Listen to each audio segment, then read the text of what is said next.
നമസ്കാരം. My divine വർഷിപ്പിലേക്ക് എല്ലാവർക്കും സ്വാഗതം. ഇന്ന് പുല വാലായ്മയെ കുറിച്ചാണ് പറയുന്നത്. ആരൊക്കെയാണ് പുല ആചരിക്കേണ്ടതെന്നും അതുപോലെ ആരൊക്കെയാണ് വാലായ്മ ആചരിക്കേണ്ടതെന്നും. പുല എന്ന് പറയുന്നത് നമ്മുടെ ഒരു ബന്ധു മരിച്ചാൽ ആചരിക്കുന്നതിനെയാണ് നമ്മൾ പുല എന്ന് പറയുന്നത്. എന്നാൽ വാലായ്മ എന്ന് പറഞ്ഞാൽ നമ്മുടെ വീട്ടിൽ ഒരു കുഞ്ഞ് ജനിച്ചാൽ ഉണ്ടാകുന്ന ആ ഒരു അശുദ്ധിയെയാണ് വാലായ്മ എന്ന് പറയുന്നത്. അപ്പോൾ ആദ്യം പുല ആചരിക്കേണ്ടത് ആരൊക്കെയാണ്, എത്ര ദിവസമാണ്, അപ്പോൾ നമ്മൾ എന്തൊക്കെയാണ് ചെയ്യേണ്ടത് എന്നുള്ളതിനെ കുറിച്ചൊന്ന് നോക്കാം. നമ്മളൊരു മരണ വീട്ടിൽ പോയാൽ കുളിച്ചിട്ട് വേണം നമ്മുടെ വീട്ടിൽ കയറേണ്ടത് എന്നുള്ളത് പണ്ടുകാലത്തൊക്കെ വളരെയധികം പ്രാവർത്തികമാക്കിക്കൊണ്ടിരുന്ന ഒരു കാര്യമാണ്. അതെന്തുകൊണ്ടാണ് എന്ന് പറഞ്ഞാൽ, നമ്മളൊരു മരണ വീട്ടിൽ പോകുമ്പോൾ ആ ഒരു ഡെഡ് ബോഡിയിൽ നിന്നും അണുക്കൾ ഉണ്ടാകാനുള്ളൊരു ചാൻസ് ഉണ്ട്. കാരണം ഏതൊരു ജീവിയാണെങ്കിലും ഏതൊരു ജീവജാലമാണെങ്കിലും മരിച്ചു കഴിഞ്ഞാൽ കുറച്ച് സമയങ്ങൾ കഴിയുമ്പോഴേക്കും അത് ചീയാൻ തുടങ്ങും. അതായത് ഡീക്കേ ആകുന്നു എന്ന് നമ്മൾ പറയുമല്ലോ. അപ്പോൾ ഒരു എലിയോ ഒരു പൂച്ചയോ ഒക്കെ ആണെങ്കിൽ 2-3 ദിവസം കഴിയുമ്പോൾ നമ്മൾ കാണാറുണ്ട് ചീഞ്ഞു കിടക്കുന്നത്. അപ്പോൾ വല്ലാത്തൊരു സ്മെല്ലുമായിരിക്കും. അപ്പോൾ ഏതൊരു ജീവജാലം, അതൊരു മനുഷ്യനാണെങ്കിൽ പോലും മരിച്ച് കുറച്ച് മണിക്കൂറുകൾ കഴിയാൻ തുടങ്ങുമ്പോഴേക്കും ആ ഒരു ബോഡിക്ക് ചില വ്യത്യാസങ്ങൾ ഉണ്ടാകാൻ തുടങ്ങും. അപ്പോൾ അതിൽ നിന്നും ജേംസ് ഉണ്ടാകും എന്നാണ്. അപ്പോൾ ആ ജേംസ് ആ വീട്ടിൽ മുഴുവൻ തന്നെ അത് കറങ്ങാൻ തുടങ്ങും. ആ ജേംസ് അപ്പോൾ നമ്മൾ പോലും അറിയില്ല.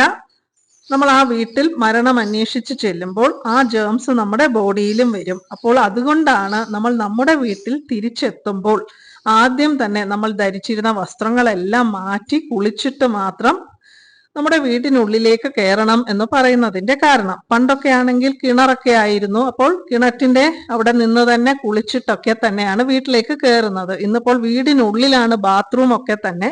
അതിനാണ് ഇപ്പോൾ തലയിൽ കൂടെ വെള്ളമൊക്കെ ആളുകൾ എടുത്തൊഴിച്ചിട്ട് നേരെ ബാത്റൂമിൽ പോയി കുളിക്കാറുണ്ട്. അപ്പോൾ ഇതിന്റെ റീസൺ ഇതാണ്. അപ്പോൾ നമ്മൾ കണ്ടിട്ടുണ്ട്, ഒരാൾ മരിച്ചു കഴിഞ്ഞാൽ അയാളുടെ തലഭാഗത്ത് ഒരു വിളക്ക്, ഒരു നിലവിളക്ക് കൊളുത്തി വെക്കും. എന്തിനാണ് ആ നിലവിളക്ക് കൊളുത്തി വെക്കുന്നത് എന്ന് പറഞ്ഞാൽ, ഒരു നിലവിളക്ക് കൊളുത്തി വെക്കുമ്പോൾ ആ നിലവിളക്കിന്റെ ആ ഒരു ഓട്ടുവിളക്കാണല്ലോ കൊളുത്തി വെക്കാറുള്ളത്. അതിൽ നമ്മൾ ഒഴിക്കുന്ന ആ നല്ലെണ്ണയും അതിലിടുന്ന ആ തിരിയും കൂടി കത്തി, അപ്പോൾ അതിൽ നിന്നും ഉണ്ടാകുന്ന ആ ഒരു പോസിറ്റീവ് ആയിട്ടുള്ള, അതായത് ആ ഒരു എനർജിക്ക് ഈ അണുക്കളെ നശിപ്പിക്കാനുള്ള ശക്തിയുണ്ട്. കാരണം ആ നല്ലെണ്ണയ്ക്ക് അതിൻ്റെതായിട്ടുള്ള ഒരു പവർ ഉണ്ട്.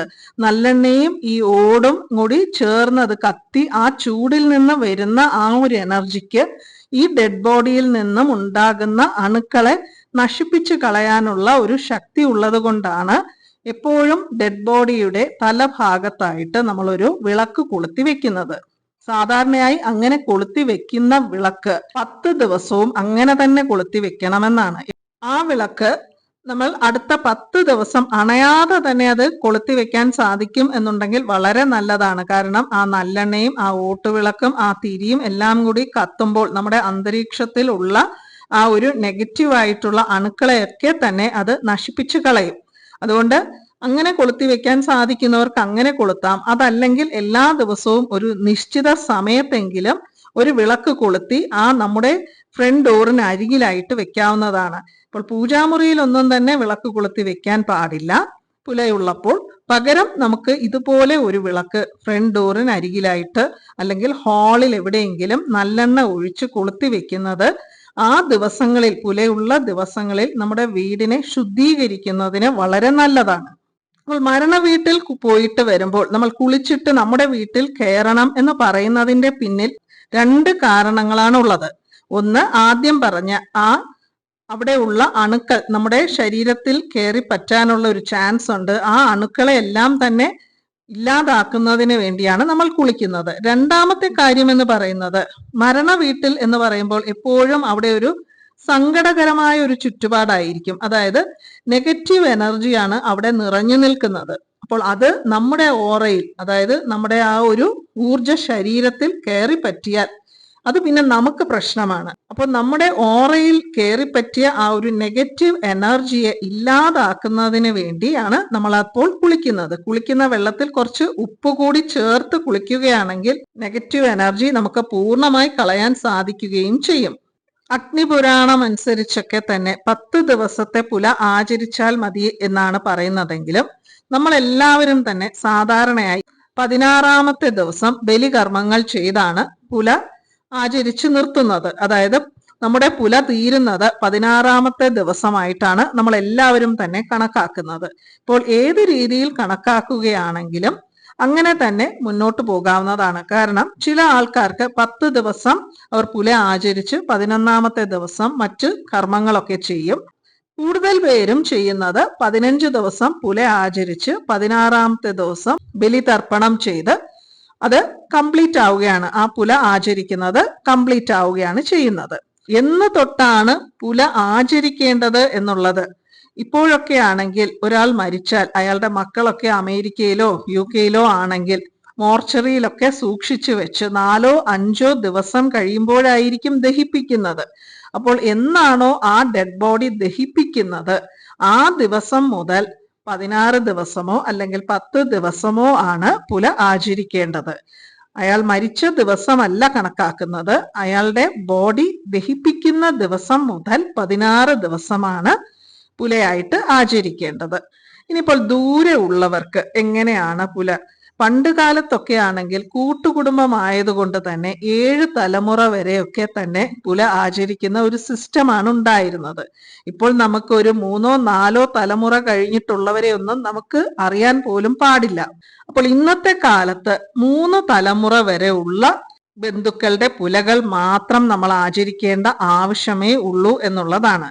അപ്പോൾ ആരുടെയൊക്കെ പുല നമുക്ക് ആചരിക്കാമെന്ന് പറഞ്ഞാൽ ഒരാൾ അയാളുടെ മാതാപിതാക്കളുടെ, അതുപോലെ തന്നെ അവരുടെ അച്ഛനമ്മമാരുടെ, അങ്ങനെ അതായത് ഇപ്പോൾ ഞാൻ എൻ്റെ ഒരു എക്സാമ്പിൾ പറയുകയാണെങ്കിൽ, ഞാനിപ്പോൾ എൻ്റെ പേരൻസ് ആരെങ്കിലും മരിക്കുകയാണെങ്കിൽ അല്ലെങ്കിൽ എൻ്റെ പേരൻസിൻ്റെ സിസ്റ്റേഴ്സ് ബ്രദേഴ്സോ മരിക്കുകയാണെങ്കിൽ ഞാൻ പുല ആചരിക്കണം.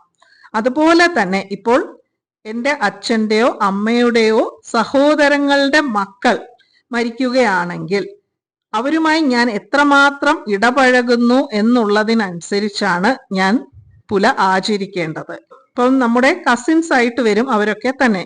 അപ്പോൾ നമുക്ക് അവരുമായിട്ട് യാതൊരുവിധ ബന്ധവും ഇല്ല എന്നുണ്ടെങ്കിൽ നമുക്ക് പുല ആചരിക്കേണ്ട ആവശ്യമില്ല. ഇപ്പോൾ പല കസിൻസുകളും എന്ന് പറയുമ്പോൾ ഒരിക്കൽ പോലും കാണാത്ത കസിൻസ് വരെ നമുക്കുണ്ടായിരിക്കും ചില കുടുംബങ്ങളിൽ. അങ്ങനെയുള്ളവരുടെ പുല നമ്മൾ ആചരിക്കേണ്ട ആവശ്യമില്ല. അതേസമയം നമ്മൾ വളരെയധികം ക്ലോസ് ആയിട്ടാണ് ഇരിക്കുന്നതെങ്കിൽ തീർച്ചയായിട്ടും നമ്മൾ അവരുടെ പുല ആചരിച്ചിരിക്കണം. അത് 10 ദിവസമാണ് ആചരിക്കുന്നതെങ്കിൽ 10 ദിവസം, അത് ഓരോരോ കുടുംബത്തിൽ എത്ര ദിവസമാണ് എന്ന് നോക്കിയിട്ട് 10 ആണെങ്കിൽ 10, 16 ആണെങ്കിൽ 16. ഇപ്പോൾ എൻ്റെ പേരൻസിൻ്റെ കാര്യം പറഞ്ഞു. ഇനിയിപ്പോൾ എൻ്റെ ഗ്രാൻഡ് പേരൻസ് മരിച്ചാലും എനിക്ക് പുലയുണ്ട്. ഇനി ഗ്രാൻഡ് പേരൻസിൻ്റെ സിസ്റ്റേഴ്സോ ബ്രദേഴ്സോ മരിക്കുകയാണെങ്കിൽ എനിക്ക് പുലയില്ല.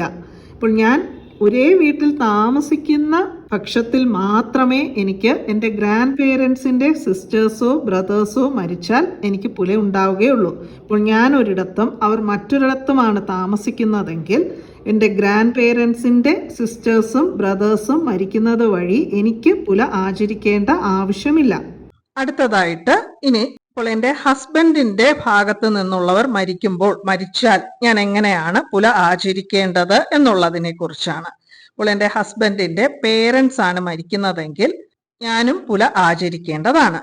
എന്നാൽ ഹസ്ബൻഡിന്റെ പേരൻസിന്റെ സഹോദരങ്ങൾ മരിക്കുകയാണെങ്കിൽ എനിക്ക് പുലയില്ല. കാരണം എനിക്ക് അവരുമായി രക്തബന്ധമില്ല. അതുകൊണ്ട് തന്നെ എനിക്ക് അപ്പോൾ പുല ആചരിക്കേണ്ട ആവശ്യമില്ല. അതുപോലെ തന്നെയാണ് ഹസ്ബൻഡിന്റെ കസിൻസ്, അവരാര് മരിച്ചാലും എനിക്ക് പുല ആചരിക്കേണ്ട ആവശ്യമില്ല. ഹസ്ബൻഡിന് മാത്രമേ പുല ആചരിക്കേണ്ട ആവശ്യമുള്ളൂ. അതും ഞാൻ ഈ പറഞ്ഞതുപോലെ ഹസ്ബൻഡിന് അവരുടെ കസിൻസ് മരിക്കുമ്പോൾ ആ കസിൻസുമായിട്ട് എത്രയധികം ബന്ധമുണ്ട്. കാരണം നമ്മുടെ നാട്ടിലല്ല, അവർ വല്ല അമേരിക്കയിലുമാണ് ജീവിക്കുന്നത്, അവരുമായി യാതൊരുവിധ കോണ്ടാക്റ്റും ഇല്ല എന്നുണ്ടെങ്കിൽ പുല ആചരിക്കേണ്ട ആവശ്യമില്ല. ഇനിയിപ്പോൾ ഹസ്ബൻഡിന്റെ ബ്രദേഴ്സോ സിസ്റ്റേഴ്സോ ആണ് മരിക്കുന്നതെങ്കിൽ ഹസ്ബൻഡ് പുല ആചരിക്കണം, ഭാര്യയ്ക്ക് പുല ആചരിക്കേണ്ട ആവശ്യമില്ല. ഇപ്പോൾ ഭാര്യയായ എനിക്ക് പുല ഇല്ല എന്നുണ്ടെങ്കിലും ഞാൻ അവരുടെ വീട്ടിൽ, അതായത് ആ മരണ വീട്ടിൽ ബോഡി കാണുന്നതിനായി പോവുകയാണെങ്കിൽ ഞാനും പുല ആചരിക്കേണ്ടതായിട്ടുണ്ട്. അതുപോലെ തന്നെയാണ് നമ്മുടെ ഈ 3 ജനറേഷനിലുള്ള റിലേറ്റീവ്സിൽ ആര് മരിച്ചാലും നമ്മൾ മരണ വീട്ടിൽ പോവുകയാണെങ്കിൽ, ബോഡി കാണുന്നതിന് വേണ്ടി മരണ വീട്ടിൽ പോവുകയാണെങ്കിൽ നമ്മൾ പുല ആചരിക്കേണ്ടതായിട്ടുണ്ട്. അവരൊക്കെ തന്നെ നമ്മുടെ വീട്ടിലല്ല താമസം, ദൂരെ മറ്റുള്ള വീടുകളിലാണ് താമസിക്കുന്നതെങ്കിൽ മാത്രമാണ് നമ്മൾ അവരുടെ ഡെഡ് ബോഡി കാണാൻ പോകുന്നുണ്ടെങ്കിൽ നമ്മൾ പുല ആചരിക്കേണ്ടതായിട്ട് വരും. ഇനിയിപ്പോൾ നമ്മുടെ തൊട്ടടുത്ത വീട്ടിൽ ഒരേ ഒരു കുടുംബം പോലെ ജീവിക്കുന്ന ആളുകൾ, അല്ലെങ്കിൽ ഫ്ലാറ്റിലൊക്കെ താമസിക്കുന്നവർ ഒരേ ഫാമിലി പോലെ ആയിരിക്കുമല്ലോ താമസിക്കുന്നത്. അങ്ങനെയുള്ളപ്പോൾ അവിടെ ഒരു മരണം നടക്കുകയാണെങ്കിൽ നമുക്ക് പുല ആചരിക്കേണ്ടതായി വരും. കാരണം നമ്മൾ ആ മരണം അവിടെ അന്വേഷിച്ച് പോവുകയും അവരുമായി സംസാരിക്കുകയും ഒക്കെ തന്നെ ചെയ്യുന്നത് വഴി ആ ഒരു അശുദ്ധി, ഇവിടെ അശുദ്ധി എന്ന് പറയുന്നത് ആ ഒരു അണുക്കൾ, ആ ഡെഡ് ബോഡിയിൽ നിന്നുള്ള അണുക്കൾ നമ്മുടെ ശരീരത്തിലേക്കും വ്യാപിക്കും എന്നുള്ള രീതിയിലാണ് ഇവിടെ അശുദ്ധി എന്ന് പറയുന്നത്. അതുകൊണ്ട് നമ്മളും ആ ഒരു കാലയളവിൽ പുല ആചരിക്കേണ്ടതായി വരും. കാരണം ആ ഒരു അശുദ്ധി മാറിക്കിട്ടുന്നതിനായിട്ട്. പുലയുള്ള വീട്ടിൽ പോയി ഭക്ഷണം കഴിക്കാതിരിക്കാൻ ശ്രദ്ധിക്കണം. കാരണം പുലയുള്ള വീട്ടിൽ എപ്പോഴും അശുദ്ധിയായിരിക്കും. അശുദ്ധി എന്ന് പറയുന്നത് മറ്റൊരു രീതിയിലുള്ള അശുദ്ധിയല്ല, ആ ഡെഡ് ബോഡിയിൽ നിന്നും ഉണ്ടായ ഒരു അണുപ്രസരണം കൊണ്ടുള്ള അശുദ്ധിയെയാണ് ഇവിടെ അശുദ്ധി എന്ന് പറയുന്നത്. അതുകൊണ്ട് തന്നെ ആണ് 16 അടിയന്തരത്തിനാണ് ഭക്ഷണം കഴിക്കാറുള്ളൂ. അതിനു മുൻപ് പുലയുള്ള വീടുകളിൽ പോയി ഭക്ഷണം കഴിക്കാറില്ല.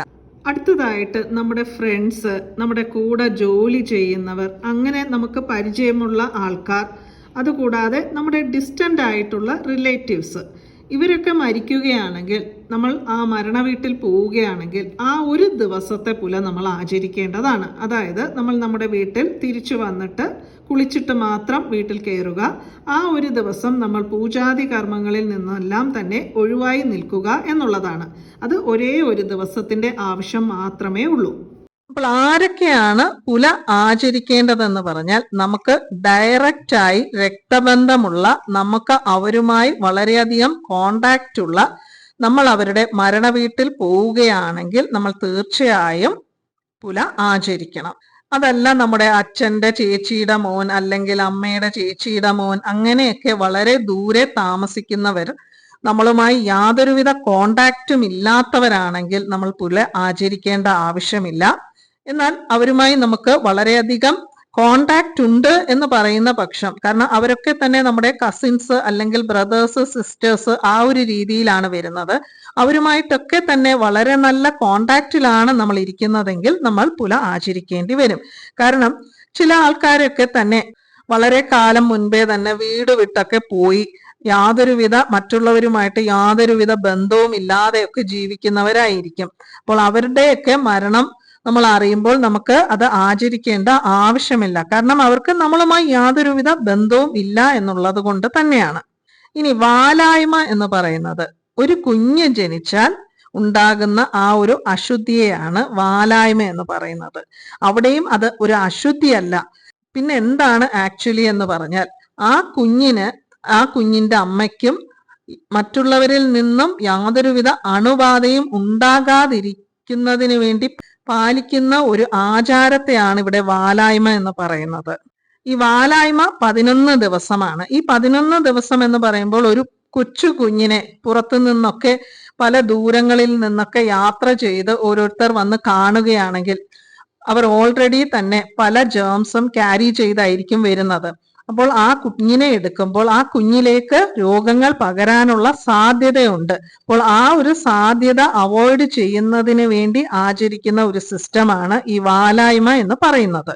പണ്ട് കാലത്ത് ഈ പുല പറഞ്ഞതുപോലെ തന്നെ കൂട്ടുകുടുംബം ആയതുകൊണ്ട് തന്നെ ആ ഒരു വീട്ടിൽ താമസിക്കുന്ന എല്ലാവർക്കും തന്നെ ഇത് ബാധകമായിരുന്നു. എന്നാൽ ഇന്നിപ്പോൾ ഏതൊരു കുട്ടിയാണോ പ്രസവിക്കുന്നത് ആ കുട്ടിയുടെ അമ്മയ്ക്ക് മാത്രമേ വാലായ്മ ഉണ്ടാകാറുള്ളൂ. പുല ഉള്ളപ്പോഴാണെങ്കിലും വാലായ്മ ഉള്ളപ്പോഴാണെങ്കിലും ക്ഷേത്ര ദർശനം പാടില്ല. ഒരുപാട് പേർ കമന്റ് ചെയ്യാറുള്ളതാണ്, എൻ്റെ അമ്മയുടെ അനിയത്തിയുടെ മോൾ പ്രസവിച്ചു, അപ്പോൾ എനിക്ക് എത്ര ദിവസമാണ് വാലായ്മ, ഞാൻ പക്ഷേ മസ്കറ്റിലാണ് അല്ലെങ്കിൽ ദുബായിലാണ് എന്നാണ് പറയുന്നത്. ഈ പ്രസവം നടന്നതോ കേരളത്തിലുമായിരിക്കും, അല്ലെങ്കിൽ നിങ്ങളുടെ വീട്ടിൽ നിന്നും ഒരു വളരെ ദൂരെ ആയിരിക്കും, നിങ്ങൾ ആ കുട്ടിയെ പോലും കാണാൻ പോകുന്നുണ്ടായിരിക്കില്ല. അങ്ങനെ ഉള്ളപ്പോൾ നിങ്ങൾക്ക് വാലായ്മ ഇല്ല എന്നുള്ളതാണ് വാസ്തവം. അപ്പോൾ വാലായ്മ ഇല്ല എന്നുണ്ടെങ്കിൽ വീട്ടിൽ വിളക്ക് കൊളുത്താമോ എന്ന് ചോദിച്ചാൽ തീർച്ചയായും വിളക്ക് കൊളുത്താവുന്നതാണ്. വിളക്ക് കൊളുത്തുന്നതിനൊന്നും തന്നെ ഒരു പ്രശ്നവുമില്ല. അപ്പോൾ വാലായ്മ ഉള്ളത് പ്രസവിച്ചു കിടക്കുന്ന ആ അമ്മയുടെയും കുഞ്ഞിന്റെയും അരികിൽ ആരാണോ നിൽക്കുന്നത് അവർക്കാണ് 11 ദിവസത്തെ വാലായ്മ ഉള്ളത്. അല്ലാതെ ദൂരെ താമസിക്കുന്ന ആർക്കും തന്നെ വാലായ്മ ഇല്ല. അതുപോലെ തന്നെ അബോർഷനൊക്കെ ആവുകയാണെങ്കിൽ ആർക്കും തന്നെ പുലയുമില്ല വാലായ്മയുമില്ല. ആ അമ്മയ്ക്ക് മാത്രം ഒരു 24 മണിക്കൂർ നേരം ഒരു പുല ആചരിക്കേണ്ടതായിട്ടുണ്ട്. അപ്പോൾ ആ 24 മണിക്കൂർ എന്തായാലും റെസ്റ്റിലായിരിക്കും. അതുകൊണ്ട് തന്നെ ആ കുടുംബത്തിൽ ആർക്കും തന്നെ ഒരു പുല വാലായ്മ ആചരിക്കേണ്ട ആവശ്യമില്ല. അതുപോലെ തന്നെ ഇപ്പോൾ കൊച്ചുകുട്ടികൾ, ഇപ്പോൾ 1 വയസ്സൊക്കെ ഉള്ള കുട്ടികളാണ് മരിച്ചു പോകുന്നതെങ്കിൽ ആ കുട്ടിക്ക് വേണ്ടി ചെയ്യുന്ന കർമ്മം, ആ കർമ്മം ചെയ്യുന്ന ദിവസം വരെ മാത്രമേ പുല ആചരിക്കാറുള്ളൂ. കുട്ടിയുടെ മാതാപിതാക്കളും അവരുടെ മാതാപിതാക്കളും മാത്രം ആചരിക്കേണ്ട ആവശ്യമുള്ളൂ. പുല വാലായ്മ ആരൊക്കെയാണ് ആചരിക്കേണ്ടത് എന്ന് ഇപ്പോൾ മനസ്സിലായി കാണുമെന്ന് വിചാരിക്കുന്നുണ്ട്. എല്ലാ ദിവസവും ഒരാളെങ്കിലും ഇതിനെക്കുറിച്ച് സംശയം ചോദിക്കാറുണ്ട്. എല്ലാവർക്കും ഈ വീഡിയോ ഇഷ്ടപ്പെട്ടു എന്ന് വിശ്വസിക്കുന്നു. വീണ്ടും മറ്റൊരു വീഡിയോയുമായി കാണാം. നന്ദി, നമസ്കാരം.